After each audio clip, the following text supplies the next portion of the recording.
Olá, alunos, tudo bem? Vou gravar essa aula aqui rapidinho para vocês, trazendo algumas considerações tanto do movimento iluminista quanto do movimento do despotismo esclarecido. O que foi o despotismo esclarecido? Foi uma reação dos monarcas diante do movimento iluminista. Então, só para recapitular, vamos trazer algumas considerações e algumas características do iluminismo. Foi um movimento intelectual entre os séculos 17 e 18, né? Teve origem ali na França, se espalhou por toda a Europa rapidamente e também teve muita influência em vários processos, em vários eventos da própria América. Seu principal objetivo era romper com a estrutura do antigo regime. Lembrando que o antigo regime é a estrutura política que estava colocada para as nações modernas durante a Idade Moderna. A Idade Moderna começa no século XV e vai até o século XVIII, e nesses 3 séculos o que existia de política para as nações europeias era a estrutura do antigo regime. E o movimento iluminista vai tentar combater justamente o antigo regime. O movimento iluminista vai falar que o antigo regime já não sustenta mais a sociedade e já não serve mais para garantir o progresso, o desenvolvimento das nações. Era promover, então, um novo pensamento acerca da política e da economia para as nações modernas. Se tratava aí de um movimento burguês, né, de um movimento onde vai ter esse caráter da burguesia, tentando galgar novos espaços, tanto dentro da política quanto dentro da economia, e aí lutando contra esse sistema do antigo regime, onde a burguesia não tinha acesso à política, onde a burguesia não tinha acesso a tanta liberdade econômica como era de seus interesses. Então principalmente o movimento burguês. Questões mais sociais, mais polêmicas ou consideradas radicais não foram aí tratadas com foco, né, como tema central para o movimento do iluminista. O movimento do iluminismo queria, na verdade, romper com o sistema do antigo regime e trazer aí novas considerações e principalmente interesses por parte aí da burguesia. Compreendendo um pouco então o antigo regime, né, o que foi essa estrutura presente na Idade Moderna para as nações modernas. Existia então o mercantilismo, a política econômica sofria uma forte intervenção do Estado, partia do rei decisões como comércio, leis, taxas e imposto, e isso passou a ser visto como um obstáculo ao comércio e à prática da classe da burguesia para aquela época. Temos também a presença de um Estado absolutista, essa é a principal característica. Todo o poder central da sociedade vai partir dos interesses do monarca. Ele delega funções, nomeia funcionários, ele torna o burguês nobre ou não. Então, tudo parte daí dos interesses do monarca. E essa restrição à liberdade começa a ser um empecilho à burguesia, porque ela também vai ter interesses políticos, ela também vai ter interesses econômicos, então ela vai se ver sempre barrada por esse poder absoluto aí concentrado nas mãos do rei. E uma sociedade estamental, estratificada, extremamente hierarquizada e sem mobilidade social. Então, a sociedade da Idade Moderna, dentro da estrutura do antigo regime, ela será dividida em classes e cada classe não vai poder ser mudada. Quem era de uma classe não ia conseguir sair da classe e ir para outra que tinha interesses e objetivos. Então teremos a presença do rei, da igreja, da nobreza e da burguesia. E aí nós precisamos entender que a burguesia também fazia parte de uma grande classe social dessa sociedade, chamada de terceiro estado, onde todo o restante da sociedade estava incluída. Então você vai ter agricultores, pequenos comerciantes, assalariados, as pessoas miseráveis, as pessoas excluídas da sociedade, os trabalhadores do campo, das cidades, o artesão, o pequeno comerciante, o sapateiro, o ferreiro, todas as demais profissões, todos os demais trabalhadores estavam inseridos no terceiro estado. Então, a sociedade do antigo regime ela era extremamente estratificada. Então, novamente repetindo, temos o rei, temos a igreja, que é o clero, temos a nobreza, que tinha altos privilégios, não pagava o imposto e faziam parte ali da corte real, e teremos então um terceiro estado, uma terceira categoria, onde teremos todas as demais profissões, todos os demais trabalhadores, inclusive a burguesia. Então, teremos o rei, teremos a igreja, teremos a nobreza e teremos o terceiro estado. Parece que tem 4, né? Mas na verdade são só 3. O rei, ele não conta porque ele é um poder acima de todos os poderes, absolutismo monárquico. E aí nós temos 3 estados, o clero, a nobreza e o terceiro estado representando todos os trabalhadores, todo o restante da sociedade, inclusive a burguesia. Então temos o rei acima de todos os poderes e os 3 estados ali representando, então, toda a estrutura do antigo regime, uma sociedade extremamente estratificada. E isso, então, vai acabar interferindo nos interesses da burguesia, que almejava sair do terceiro estado e também fazer parte de mais acesso na política, mais acesso na economia, também ter seus interesses, os seus privilégios. Então, vai ter essa luta filosófica e por isso que se trata aí de um movimento burguês, trazendo todos esses pensamentos contra o antigo regime, né, esse movimento filosófico, intelectual, tentando aí derrubar então a estrutura do antigo regime. Então, o iluminismo vai ter como característica anti-absolutismo, anti-mercantilismo e anticlericalismo. Ele vai ser contra o poder absoluto do rei, ele vai ser contra essa interferência do rei nas questões da economia e também nas questões das liberdades. E ele também vai ser contra a presença e a influência da religião nas questões da política e da economia. Ele vai falar que o Estado ele precisa ser laico, onde a política precisa estar separada da religião. Isso é uma característica muito forte, muito presente no iluminismo.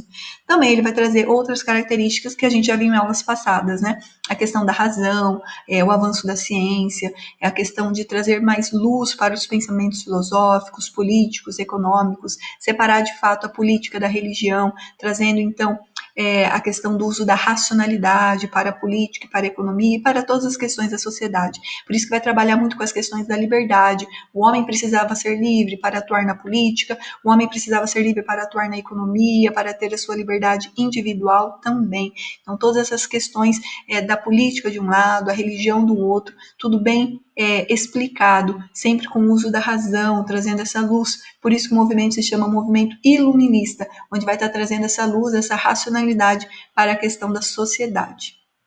Então, principal característica, combater o antigo regime através desse movimento filosófico, intelectual e de muita importância para os séculos 17 e 18, onde foi através desse movimento iluminista que você vai ter ideias voltadas mais para as questões sociais. É a partir do iluminismo. O iluminismo em si não trata dessas questões sociais, mas é a partir dele que vai se começar a pensar na sociedade, a pensar a questão das liberdades, a pensar nas questões das pessoas mais carentes, mais excluídas, e todos os movimentos, as guerras civis, as crises internas lá no final do século XVIII vão vir com essa influência iluminista, como é o caso da Revolução Francesa, a independência dos Estados Unidos, a Conjuração Baiana no Brasil, a Inconfidência Mineira também ocorreu no Brasil, enfim, todos esses movimentos que tratavam da questão da liberdade, igualdade, a questão dos direitos, pensar na sociedade com um novo olhar, rompendo aí com os velhos, com as velhas